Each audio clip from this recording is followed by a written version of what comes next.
Waziri Mkuu wa Uingereza Keir Starmer amekumbana na presha kubwa ya kisiasa mapema wiki hii kufuatia sakata la uteuzi wa balozi mpya wa Uingereza nchini Marekani. Hata hivyo, licha ya wito wa baadhi ya viongozi kumtaka ajiuzulu, kwa sasa anaonekana kuwa salama katika wadhifa wake. Shinikizo hilo lilianza baada ya Waziri Mkuu kumteua Peter Mandelson kuwa balozi wa Uingereza nchini Marekani. Mandelson amewahi kuhusishwa katika mijadala iliyogusa jina la marehemu mfanyabiashara na mnyanyasaji wa kingono Jeffrey Epstein. Hali hiyo iliyosababisha baadhi ya wabunge wa chama tawala cha Labour Party kuhoji maamuzi ya Starmer na kutishia mustakabali wa kisiasa. Kiongozi wa Labour nchini Scotland, Anasi Sowa, alimtolea wito wazi Starmer kujiuzulu.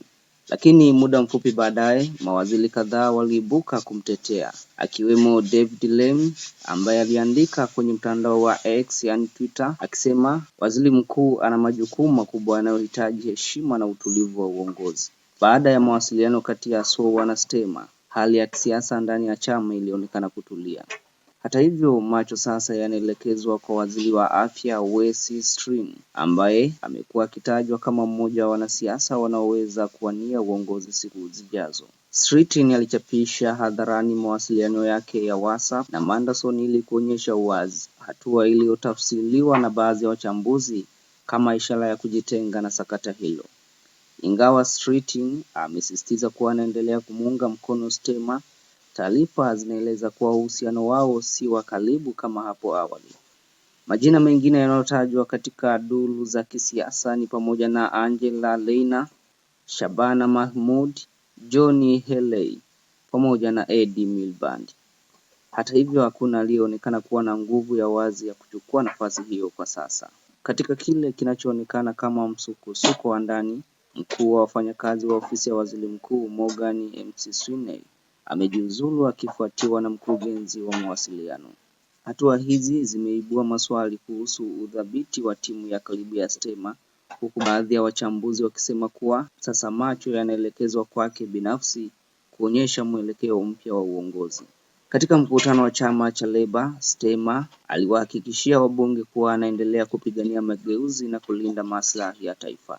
Lakini baadhi ya wabunge wanaamini kuwa amekuwa akipoteza ushawishi ndani ya chama cha bunge cha Labour.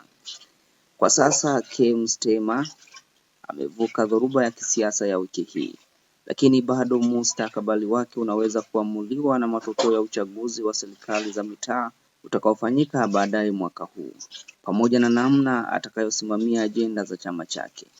Swali sasa linabaki, je, huu ni utulivu wa muda mfupi au ni mwanzo wa mabadiliko makubwa ndani ya siasa za Uingereza? Kwa habari za kina na matukio ya moto kutoka ndani na nje ya nchi, endelea kuwa nasi kupitia Koplo Media. Vilevile usisahau kusubscribe kwa kubonyeza alama ya kengele ili usikose taarifa yoyote mpya. Lakini pia share video hii kwa wengine. Koplo Media tunahakikisha ukweli kabla ya kukujulisha.